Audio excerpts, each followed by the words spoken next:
सबको नमस्कार करती हूँ। ये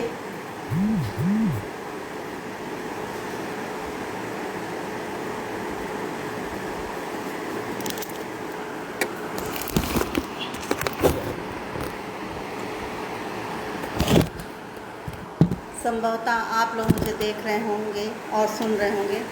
मैं अपनी बात शुरू करती हूँ, हालांकि अभी लाइव में मुझे कोई दिख नहीं रहा है। जी नवल जी आ गए, मैं नवल जी को प्रणाम करती हूँ। मैं दो पंक्तियों से शुरुआत करती हूँ कि जब नाव जल में छोड़ दी, जब नाव जल में छोड़ दी, पतवार जल में मोड़ दी, दे दी चुनौती सिंधु को, फिर धार क्या मझधार क्या। तो जैसे ये आकस्मिक मुझको यहाँ पर बुलाया गया है, मैं बिना तैयारी के आई हूँ अपना उत्तरदायित्व पूरा करने के लिए। तो दो पंक्तियाँ मैंने कही कि जब नाव जल में छोड़ दी, पतवार जल में मोड़ दी, दे दी चुनौती सिंधु को, फिर धार क्या मझधार क्या। तो अब जब उत्तरदायित्व ले लिया है तो जैसे तैसे मैं पूरा करूँगी।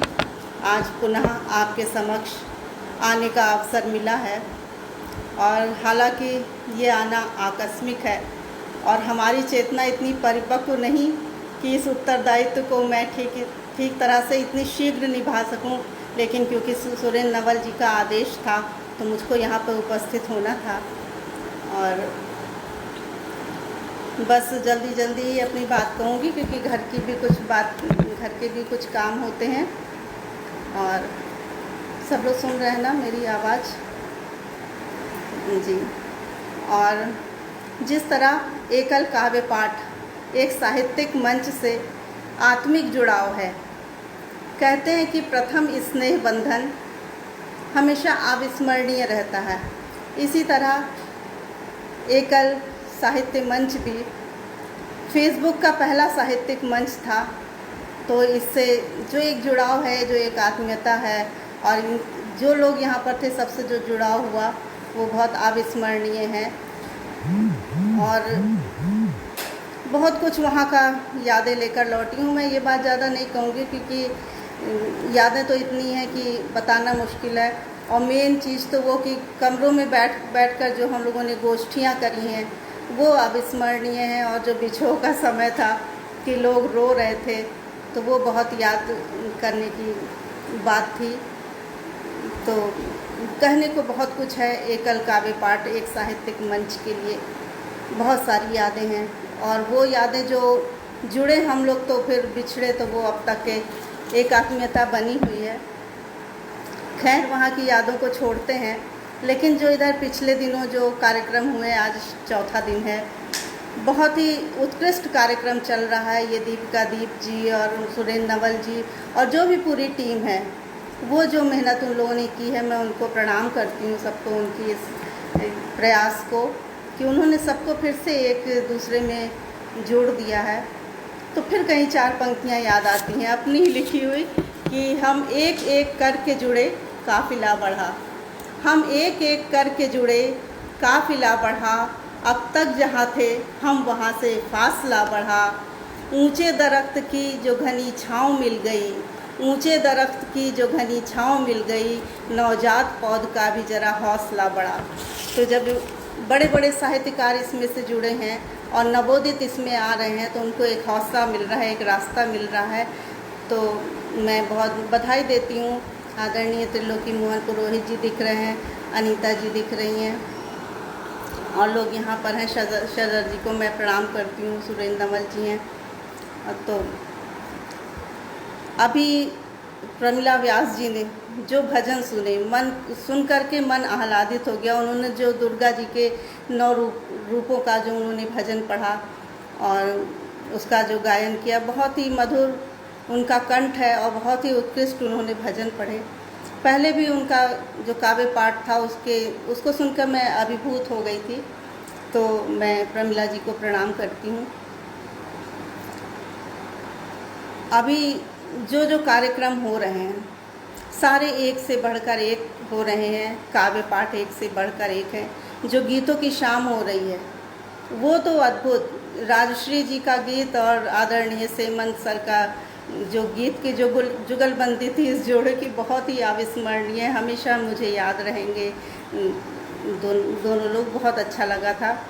और पारिक जी के परिवार का एक बालक बहुत अच्छा उन्होंने वाद्य पर अपना राग छेड़ा, वो भी अविस्मरणीय है।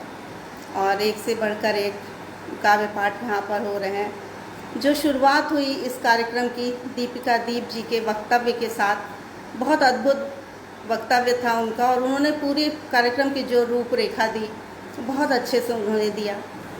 और मुझको भी अवसर मिला था यहाँ पर, मैं उसके लिए धन्यवाद करती हूँ एकल काव्य मंच को। फिर आदरणीय हरिओम श्रीवास्तव जी का काव्य पाठ बहुत उत्कृष्ट था, बिल्कुल छंदबद्ध था उनकी हर रचना। प्रिय अवनीश पारिक जी का वाद्य और गायन, विशंभर शुक्ल जी का काव्य पाठ और उनका उद्बोधन, बहुत ऊंचे रचनाकार हैं वो, बहुत हम लोग से बड़े भी हैं, मैं उनको प्रणाम करती हूँ। और संध्या सिंह जी का उद्बोधन, उन्होंने जो अध्यक्षीय भाषण दिया और उसके बाद जो उन्होंने काव्य पाठ किया, संध्या जी की तो बात क्या कही जाए, गीतों में नवगीतों में, मैं उनको भी प्रणाम करती हूँ।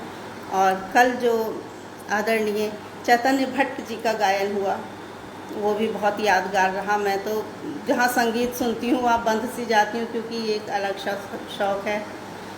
और कल परसों जो वीडियोज़ आ रहे हैं 5-5 मिनट के, बहुत अधिक बांधने वाले हैं, वो एक से एक लोग अपना वीडियोस पोस्ट कर रहे हैं।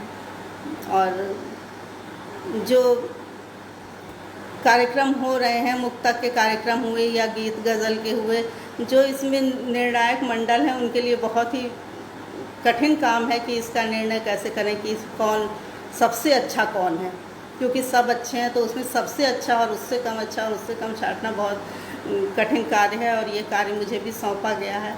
मैं कोशिश कर रही हूँ कि उसमें जो सचमुच जो इस योग्य हो, मैं उसको प्रथम स्थान दे सकूं। मैं ज़्यादा कुछ नहीं कहूँगी क्योंकि मेरी कुछ ऐसी तैयारी नहीं है। बस ये कहती हूँ कि आदरणीय जी.वी. पारिक जी स्वस्थ नहीं हैं। उनको कहीं नवल जी ने बताया कि वो किसी अपने स्वास्थ्य लाभ के लिए गए हैं किसी डॉक्टर के पास, तो मैं बहुत उनको शीघ्र स्वास्थ्य लाभ की कामना करती हूँ। और ये कार्यक्रम ऐसे ही उत्तरोत्तर बढ़ता रहे और हर दिन इसका बहुत अनुपम हो, बहुत सुंदर हो, क्योंकि बहुत मेहनत कर रहे हैं यहाँ की टीम के लोग। तो मैं बहुत सबको शुभकामना देती हूँ और प्रणाम करती हूँ। दीदी प्रणाम कौन मुझे कह रहा है पता नहीं किसने कहा। जो भी यहाँ उपस्थित होकर मुझको सुन रहा है, बस ये सुन ले कि ये जान ले कि मैं यहाँ पर बहुत अकस्मात आई हूँ, मेरी कोई तैयारी नहीं है, मैं जो कह पाई वो कह दिया। मैं सबको प्रणाम करती हूँ और अपना उद्बोधन समाप्त करती हूँ। बहुत बहुत धन्यवाद।